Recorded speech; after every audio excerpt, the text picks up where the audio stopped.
Hello అండి. అందరికీ నమస్తే. ఈరోజు ఈ వీడియోలో మనం వినబోయే కథ ఏంటో తెలుసుకునే ముందు, మీ అందరికి కూడా నా చిన్న రిక్వెస్ట్. కొత్తగా మన ఛానల్ చూస్తున్న వాళ్ళు తప్పకుండా ఒక లైక్ చేసి, మీ ఫ్రెండ్స్‌కి, ఫ్యామిలీ మెంబర్స్‌కి షేర్ చేయండి. అలాగే ఇలాంటి మరెన్నో మంచి మంచి కథలు వినాలనుకుంటే ఛానల్‌ని వెంటనే సబ్స్క్రైబ్ చేసుకొని, పక్కన ఉన్న బెల్ ఐకాన్‌ని క్లిక్ చేయండి. మరి ఇప్పుడు లేట్ చేయకుండా కథలోకెళ్ళిపోదాం. ఆ రోజు నా పెళ్లి చూపులని నాన్న చాలా హడావిడిగా ఉన్నారు. పెళ్లి వాళ్ళొచ్చే సమయానికల్లా అంతా సిద్ధంగా ఉండాలని నన్ను "అమ్మ భూమి, నువ్వు వెళ్ళి త్వరగా రెడీ అవ్వు. ఈలోగా ఇక్కడ ఏర్పాట్లన్నీ రంగయ్యతో చేపిస్తాను" అన్నారు.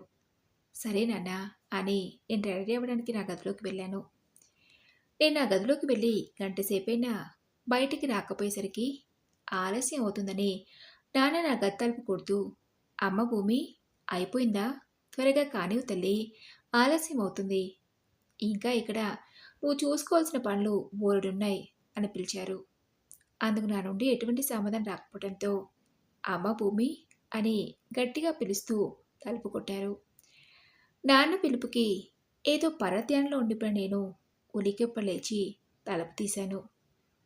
అప్పటికి నేను రెడీ అయ్యి ఉంటాననుకున్న నాన్నకు నేను రెడీ అవ్వకుండా కనిపించేసరికి "ఏంటమ్మా భూమి, ఇంకా అలాగే ఉన్నావు?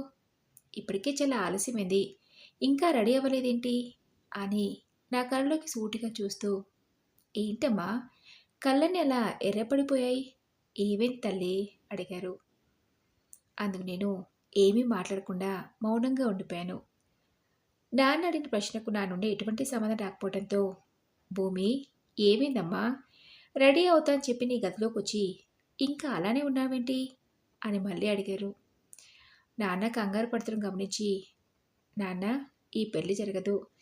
ఆదిత్య వాళ్ళ నాన్నగారికి ఫోన్ చేసి ఈ పెళ్లి మాకిష్టం లేదని చెప్పండి నాన్న" అన్నాను.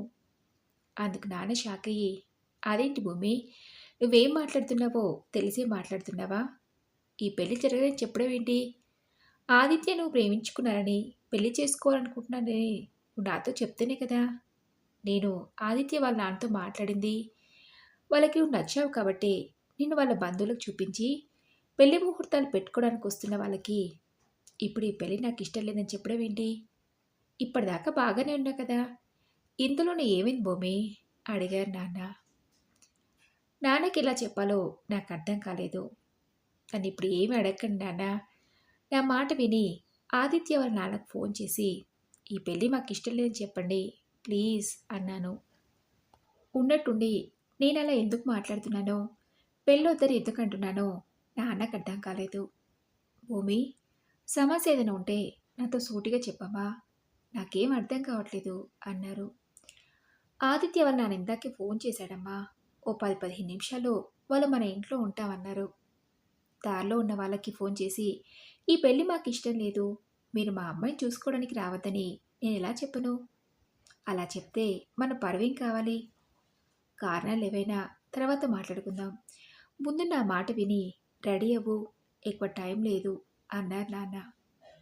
"నాన్న, అసలు మాకు ఈ పెళ్ళే ఇష్టం లేదని చెప్పమంటే మళ్ళీ నన్ను రెడీ అవ్వమంటారేంటి?"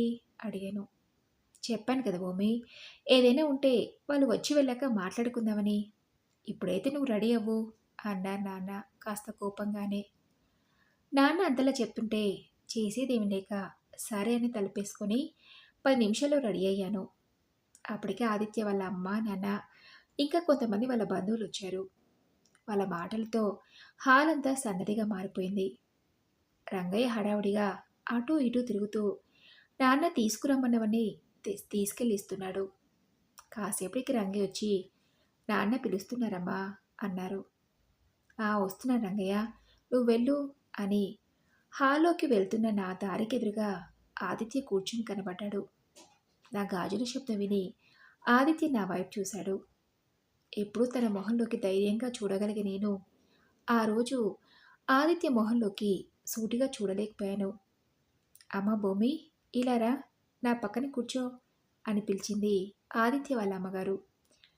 సరేనన్నట్టుగా తలాడించి తన పక్కనే వెళ్ళి కూర్చున్నాను.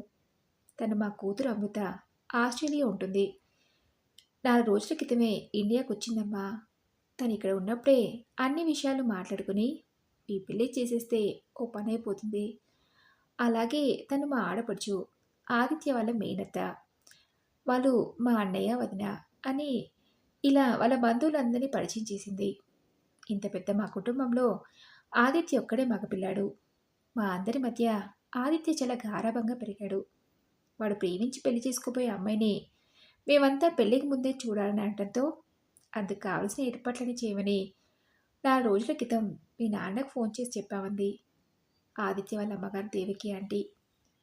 మీరు మా ఇంటికి రాబోయే ఒక గంట ముందు ఆదిత్య చెప్పిన దానికి ఈ పెళ్లిని క్యాన్సిల్ చేసుకోవాలనుకుంటున్న నేను ఆ ఆంటీ చెప్పేదానికి ఎలా రియాక్ట్ అవ్వాలో తెలియక అయిష్టంగానే ఓ నవ్వు నవ్వి ఊరుకున్నాను. ఆదిత్య వాళ్ళ అక్క అమృత వాళ్ళ బంధువులంతా ప్రశ్నల మీద ప్రశ్నలు వేసి నన్ను విసిగిస్తున్నారు. ఇష్టం లేకున్నా తప్పదు అన్నట్టుగా వాటన్నింటికి ఓపిక సమాధానం చెప్పాను. ఆదిత్య మొహంలోకి సూటిగా చూడకుండా తను నన్నే అదే పనిగా చూస్తున్నట్టు నేను గమనించాను. రంగే తెచ్చిన స్నాక్స్ తిని కాఫీ తాగి అందరూ ఇల్లు చూద్దామని లేచారు. కొంతమంది బాల్కనీలోకి, మరి కొంతమంది మేడ మీదికి, మరి కొంతమంది ఆ పక్కనే ఉన్న ఖాళీ స్థలంలోని పూల మొక్కల మధ్యకి, ఆడవాళ్ళైతే కిచెన్లో కూడా వెళ్ళి చూస్తున్నారు. నాన్న ఆదిత్య వాళ్ళ నాన్నగారితో మాట్లాడుకుంటూ అలా బయటికి నడిచారు. హాల్లో ఆదిత్య ఇంక నేనే కూర్చున్నాం. మా ఇద్దరిలో ఎవరం ఏం మాట్లాడకుండా అలాగే ఉండిపోయాం. మా ఇద్దరి మధ్య ఎప్పుడు లేంది అంతటి మౌనం భరించలేని ఆదిత్య, ఏంటి భూమి, వచ్చినప్పటి నుంచి గమనిస్తున్నా, నా వైపు అసలు చూడట్లేదు, నాతో ఏం మాట్లాడట్లేదు, నీకేమైంది అని అడిగాడు. నేనేం మాట్లాడకుండా అలాగే నేల వైపు చూస్తూ మౌనంగా కూర్చున్నాను. ఆదిత్య నేను ప్రశ్నకి నా నుంచి ఎటువంటి సమాధానం రాకపోవడంతో, భూమి, నేను ఇక్కడ ఇంతలా మాట్లాడుతున్నా పట్టించుకోకుండా ఏదో ఆలోచిస్తున్నట్టున్నావు, దేని గురించి? మా వాళ్ళంతా వాళ్ళ పిచ్చి పిచ్చి ప్రశ్నలతో నిన్నేమైనా విసిగించారా అడిగాడు. అప్పటికి నేను మాట్లాడకుండా అలాగే కూర్చుని ఉండిపోవడంతో భూమి అని కాస్త గట్టిగానే అరిచాడు ఆదిత్య. ఇక లాభం లేదన్నట్టుగా ఆదిత్య మొహంలోకి సూటిగా చూశాను. ఏంటి భూమి, ఇందాక నుంచి మాట్లాడుతుంటే నువ్వేం మాట్లాడవేంటి, అలా బొమ్మలా కూర్చున్నావెందుకు అడిగాడు. చెప్పడానికి ఏముంది, ఇందాక ఫోన్ చేసి పెద్ద షాక్ ఇచ్చావు కదా, ఇక నేను మర్చిపో అన్నాను. నేను మెల్లగా అంటంతో, ఏంటి భూమి, ఏదో అన్నావు, మళ్ళీ చెప్పు, సరిగా వినిపించలేదు అన్నాడు ఆదిత్య. అదే విషయం నేను మళ్ళీ చెప్పబోతుంటే ఆదిత్య వాళ్ళ అమ్మ వాళ్ళ అక్కయ్య హాల్లోకి వచ్చారు. భూమి, ఇల్లంతా ఇంత చక్కగా ఉంది, ఇది నీ అభిరుచికి తగ్గట్టుగా అందంగా అలంకరించుకున్నావని మీ ఇంట్లో పనిచేసే రంగయ్య చెప్తున్నాడు. నిజంగా ఎంత బాగుందో భూమి, నీ అభిరుచికి తగ్గట్టు మలుచుకున్న ఈ ఇంటిని చూస్తుంటేనే అర్థమవుతుంది నీ మనసు ఎలాంటిదో. చాలా బాగుందమ్మా అంది ఆదిత్య వాళ్ళమ్మ. ఆదిత్య వాళ్ళమ్మ నన్ను అంతలా మెచ్చుకుంటున్నా నాలో ఎలాంటి ఫీలింగ్ లేదు. నాకు తను అనేది వినబడుతున్నా నా ఆలోచనలన్నీ ఆదిత్య ఫోన్లో చెప్పిన దాని గురించే. దేవికి అంటే చెప్పిన దానికి నా నుండి ఎలాంటి సంబంధం రాకపోవడంతో, ఏంటమ్మా భూమి, అప్పటి నుంచి నేను నీతోనే మాట్లాడుతున్నా, నువ్వేం మాట్లాడవేంటి, అంతా బాగానే ఉంది కదా అడిగింది. అవును అన్నట్టుగా తలాడించాను. ఇంతలోనే ఆదిత్య వాళ్ళ నాన్నగారు, ఏం బావగారు, ముహూర్తాలు ఎప్పుడు పెట్టుకుందామంటారు అన్నట్టు మరో శుభవార్త చెప్పడం మర్చిపోయాం. మన ఆదిత్యకి అమెరికా నుండి ఆఫర్ లెటర్ వచ్చింది. మరో 40 రోజుల్లో ఏర్పాట్లన్నీ పూర్తి చేసుకొని అమెరికాకి వెళ్ళిపోవాలి. ఈలోగానే ఆదిత్య భూమిలో పెళ్లి కూడా అయిపోవాలి. భూమిని కూడా తనతో పాటు తీసుకురావడానికి కావాల్సిన ఏర్పాట్లు అన్నీ చూసుకోవాలి కదా అన్నారు ఆదిత్య వాళ్ళ నాన్నగారు జయచంద్ర అంకుల్. జయచంద్ర అంకుల్ మాటలకి నాన్న, అవునా, మన ఆదిత్యకి అమెరికాకి వెళ్ళే అవకాశం వచ్చిందా, నాకు ఇంతవరకు తెలియలేదే, భూమి కూడా నాతో చెప్పలేదు అంటూ నాన్న నా కేసు చూశారు. ఆదిత్య మధ్యలో మాట్లాడుతూ, మేము మీ ఇంటికి బయలుదేరడానికి ఒక గంట ముందే భూమికి ఈ విషయం ఫోన్ చేసి చెప్పాను అంకుల్. భూమికి సర్ప్రైజ్ ఇవ్వాలని ఇన్ని రోజులుగా నేను అమెరికా వెళ్ళడానికి ప్రయత్నాలు చేస్తున్న విషయం తనతో చెప్పలేదు అన్నాడు.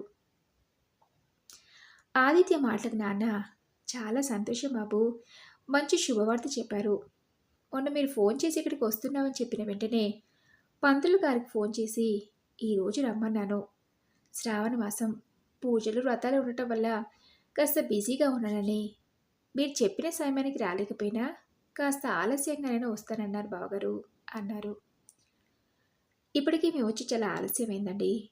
ఒకవేళ పంతులు గారు వస్తే ఆదిత్య భూమిన జాతకాల ప్రకారం ఎంత తొందరగా వీలైతే అంత తొందరగా ఓ మంచి ముహూర్తం పెట్టమని చెప్పండి. ఆ విషయాలన్నీ కూడా ఫోన్లో మాట్లాడుకుందామని జయచంద్ర అంకుల్ సోఫా నుండి లేచారు. ఆదిత్య వెళ్ళొస్తా భూమి అన్నట్టు నా వైపు చూస్తూ బయటకు నడిచాడు. కాసేపటికి అంతా వెళ్ళిపోయాక నాన్న గబగబా నా దగ్గరకు వచ్చి, ఏంటి భూమి, ఉదయం వాళ్ళు వచ్చే ముందు ఈ పెళ్లి జరగదు, వాళ్ళని ఇక్కడికి రావద్దని చెప్పి ఫోన్ చేయమన్నావు. అసలేమైందమ్మా, ఇక్కడి దాకా వచ్చాక ఇప్పుడు ఎందుకు ఈ పెళ్ళి వద్దంటున్నావు అడిగారు. నాన్న, మీరే విన్నారు కదా ఆదిత్య ఏమన్నాడో. "ఆ, వీలైనంత త్వరగా ముహూర్తాలు పెట్టించమన్నారు. ఇందులో తప్పే ఉంది అన్నారు నాన్న. అది కాదు నాన్న, ఆదిత్యకి అమెరికా నుండి ఏదో ఆఫర్ లెటర్ వచ్చిందని త్వరలో వెళ్ళిపోవాలని అన్నారు కదా. అవునమ్మా, మంచి విషయమే కదా. నువ్వు అమెరికాకి వెళ్ళిపోతున్నావు, ఇంకేంటి సమస్య అడిగారు నాన్న. మిమ్మల్ని ఇక్కడ ఒంటరిగా వదిలేసి నేను అమెరికాకి ఎలా వెళ్తాను నాన్న? ఆదిత్యకి అమెరికా వెళ్ళాలనే ఆలోచన ఉన్నట్టు నాకు ముందే చెప్పలేదు. ఒకవేళ ఆదిత్య చెప్పి ఉంటే నేను అసలు ఈ పెళ్ళికే ఒప్పుకున్నదని కాదు. నేను అసలు పెళ్ళే చేసుకునని ముందు నుండే చెప్తున్నాను. ప్రేమ ప్రేమ అని ఆదిత్య నా వెంటపడి మీ అమ్మాయిని పెళ్లి చేసుకుంటా అని మిమ్మల్ని అడిగినప్పుడు కూడా మీకు చెప్పాను నాకు అసలు పెళ్ళే వద్దని. అప్పుడు మీరేమన్నారు? ఆడపిల్లనాక ఎప్పటికైనా పెళ్లి చేసుకొని అత్తారింటికి వెళ్ళేదే కదా. అయినా నువ్వు నా నుండి ఎంత దూరం వెళ్తున్నావని? ఆదిత్య వాళ్ళ ఇల్లు కూడా మన ఇంటికి దగ్గరలోనే కదా అన్నారు. మన ఇంటికి దగ్గరలోనే అన్నారు కాబట్టి మిమ్మల్ని చూసుకోవడానికి వీలుగా ఉంటుందని నేను ఈ పెళ్ళికి ఒప్పుకున్నాను. కానీ ఆదిత్య ఇప్పుడేమో అమెరికా అంటున్నాడు. మిమ్మల్ని ఒంటరిగా వదిలి నేను అమెరికాకు వెళ్ళలేను నాన్న. అందుకే ఈ పెళ్ళి జరగదు అంటున్నాను. అయినా ఇప్పటికి మించిపోయింది ఏమీ లేదు. ఇంకా ముహూర్తాలు పెట్టుకోలేదు కదా. ఆదిత్యని కలిసి ఈ పెళ్ళి నాకు ఇష్టం లేదని చెప్పేస్తా అని చెప్పాను నాన్నతో. నా మాటలు విన నాన్న, భూమి, నీకేమైనా పిచ్చి పట్టిందా? అంతా సరే అనుకున్నాక ఈ పెళ్ళి ఆపడం ఏంటి? ఆదిత్యని పెళ్లి చేసుకుంటే నీ జీవితం బాగుంటుందమ్మా అన్నారు నాన్న. లేదు నాన్న, ఇంక ఈ విషయంలో మీరు నన్ను ఒప్పించాలని చూడకండి అని అక్కడి నుంచి వెళ్ళిపోయాను. ఆ రోజు సాయంత్రం ఆదిత్యకి ఫోన్ చేసి, నీతో ఒక విషయం గురించి మాట్లాడాలి, ఒకసారి ఇంటికి వస్తావా అడిగాను. ఆదిత్య వచ్చాక ఇద్దరం మేడ మీదకి వెళ్ళాం. ఏదో మాట్లాడని పిలిచావు, ఏంటి భూమి అడిగాడు ఆదిత్య. విషయం ఎలా చెప్పాలో నాకు అర్థం కాలేదు. కాసేపు అలాగే మౌనంగా ఉండిపోయాను. ఏమైంది భూమి, ఏదో విషయం మాట్లాడని పిలిచి ఏం మాట్లాడవేంటి అడిగాడు ఆదిత్య. కాస్త ధైర్యం చేసుకొని, మన పెళ్ళి జరగదు ఆదిత్య అన్నాను. ఏంటి, నువ్వేం మాట్లాడుతున్నావో తెలిసే మాట్లాడుతున్నావా అడిగాడు ఆదిత్య. అవును, మన పెళ్ళి జరగదు ఆదిత్య అన్నాను. ఎందుకు భూమి, ఎందుకలా అంటున్నావు అడిగాడు ఆదిత్య. అందుకు నేను, నీకు అమెరికాలో సెటిల్ అవ్వాలనే ఆలోచన ఉన్నట్టు నాకు ముందే ఎందుకు చెప్పలేదు? చెప్తే అసలు నేను ఈ పెళ్ళికే ఒప్పుకునేదని కాదు అన్నాను. నీకు తెలుసు కదా, మా నాన్నకు నేను తప్ప ఎవరూ లేరని. నాన్నను ఒంటరిగా వదిలేసి నీతో అమెరికాకు వస్తానని ఎలా అనుకున్నావు ఆదిత్య అడిగాను. నా మాటలకు ఆదిత్య, నేను అంత దూరం ఆలోచించలేదు భూమి. నీకు సర్ప్రైజ్ ఇవ్వాలనే ఉద్దేశంతోనే ముందే చెప్పలేదు అన్నాడు. మన పెళ్ళి జరగకుండా నాకేం బాధ లేదు, కానీ నాన్నను ఒంటరిగా వదిలి నేను నీతో అమెరికాకు రాలేను ఆదిత్య. నువ్వే ఎలాగోలా ఈ పెళ్ళి జరగదని మీ అమ్మ నాన్నకి చెప్పు అన్నాను. అందుకు ఆదిత్య, మరి మన ప్రేమ సంగతి ఏంటి అడిగాడు. నేను నిన్ను మర్చిపోతాను, నువ్వు నన్ను మర్చిపో. నీకు తెలియని ఆదిత్య, నాకు 6 ఏళ్ల వయసున్నప్పుడే అనారోగ్యంతో మా అమ్మ పోయింది. నన్ను పెంచిన నాన్న ఒక్కడి వల్ల కాదని తనని మళ్ళీ పెళ్లి చేసుకోమని ఎంతమంది చెప్పినా నాన్న పెళ్లి చేసుకోలేదు. నాకు అమ్మలేని లోటు తెలియకుండా నన్ను పెంచి పెద్ద చేశారు. నాన్న నా మీద చూపించే ప్రేమకి నాకెప్పుడు అమ్మ లేని లోటు తెలిసేది కాదు. నాన్నకి నేనంటే ప్రాణం. నాకే కష్టం వచ్చినా ఆయన తట్టుకునేవారు కాదు. ఆదిత్య, ఒకవేళ మా అమ్మ ఉన్నా నన్నంత ప్రేమగా పెంచి పెద్ద చేసేది కాదేమో. నాన్న నేనంటే ఎందుకంత ప్రేమ అని ఎప్పుడైనా అడిగితే, నువ్వు మీ అమ్మ నాకు ఇచ్చిన గొప్ప బహుమతి భూమి. నాకు నువ్వు తప్ప ఇంకెవరున్నారు? నువ్వే నా ప్రపంచం అనేవారు. అమ్మ పోగానే నాన్న తన సంతోషం తాను చూసుకుని ఉంటే నేను ఈ రోజు ఇలా ఉండేదాన్ని కాదేమో. నా సంతోషం నేను చూసుకుని వెళ్ళిపోతే నాన్న ఏమైపోవాలి? అందుకే ఈ పెళ్ళి జరగదంటున్నాను ఆదిత్య అని చెప్పాను. నా మాటలకు ఆదిత్య నవ్వి, అయ్యో పిచ్చి భూమి, ఈ మాత్రం దానికే ఈ పెళ్ళి నాకు వద్దని అలిగి కూర్చున్నావా? మీ నాన్నని కూడా మనతో పాటు అమెరికాకి తీసుకెళ్తే అప్పుడు నీకే సమస్య ఉండదు కదా అన్నాడు ఆదిత్య. అవును, కానీ అలా ఎలా? అందుకు మీ అమ్మ నాన్న ఒప్పుకుంటారా?